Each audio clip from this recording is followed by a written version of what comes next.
Garmin and Ranger Boats have outdone themselves once again, and we're taking a behind-the-scenes peek at Wade Middleton's brand new Ranger2360, decked out from bow to stern with Garmin Electronics. First, let's head over to the Garmin headquarters and see what it took to build this beast of a boat.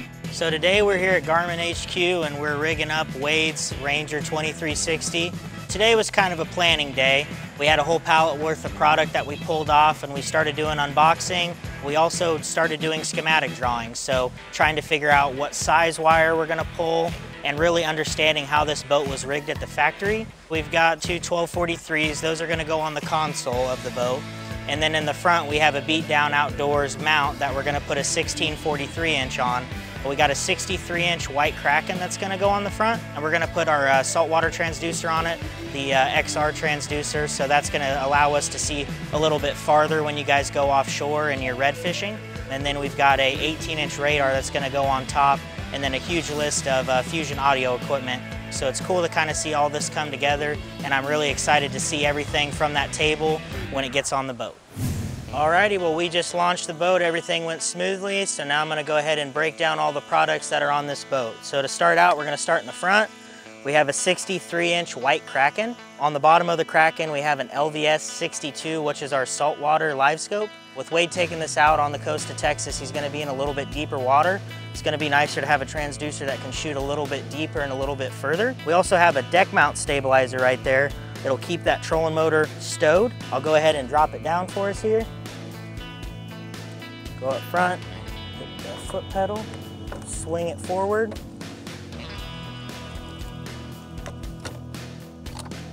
Now it's good to rock and roll. The next thing that we're gonna cover in the front of the boat is a 16-inch GPS map 1643. It's on a really cool beat down outdoors mount.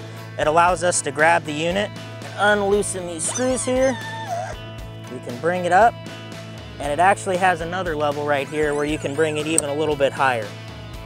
So that way, when you're out on the water, it takes it a little bit higher, and if you're swinging any sort of lures, it keeps it up out of the way, which is super nice, and we've got some really good cable management back here to kind of keep everything out of the way. We're gonna move down here and we're gonna look at our Fusion speakers.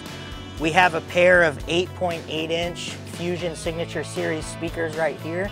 Along with those two 8.8-inch speakers, we have four 6.5-inch Signature Series. And then if you look over on the back here, we have a 10-inch sub, and they made us a custom box for it. So it's able to be back here when you're sitting on this bench seat. You can really feel the music and really feel the vibrations, and it's a really, really great audio equipment for this boat. Back up in the front here on the boat, as we open up this compartment, there's several things inside of here that we're gonna look at. We've got an 8-channel Apollo amplifier for the Fusion system. We also have a 3-channel Spectra lighting module.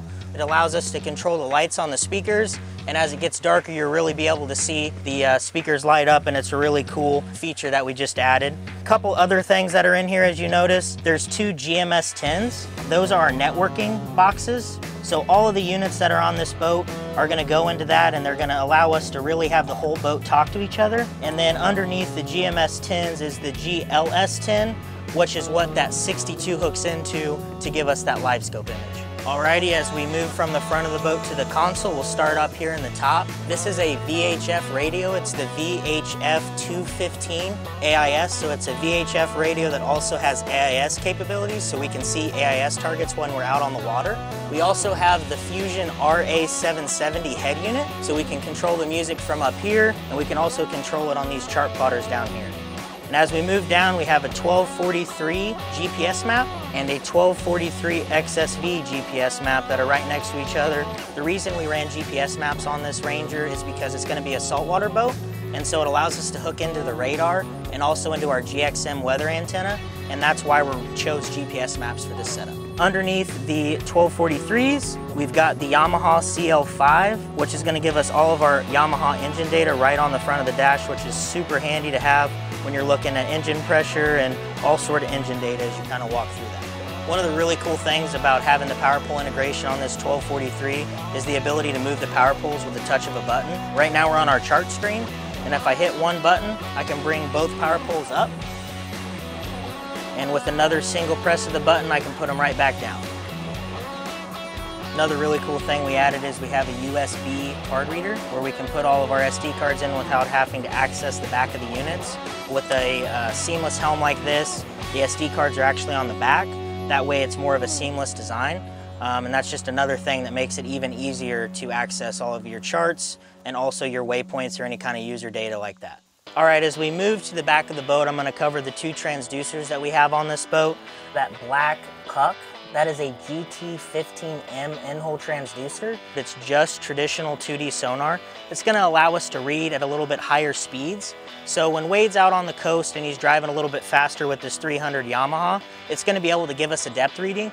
That way, if for whatever reason, if the water's a little shallow in a certain area, Wade will be able to see on the screen the water's only 3 feet and he'll be able to change his direction. On the back, we have a GT36 UHD. That transducer just does side view and clear view. The reason we have these two transducers together is they have a Y cable. That Y cable comes together and goes into just one of the screens. So that way we don't have two sonar compatible units. We're just running both transducers into one unit, and that's gonna share across the entire network.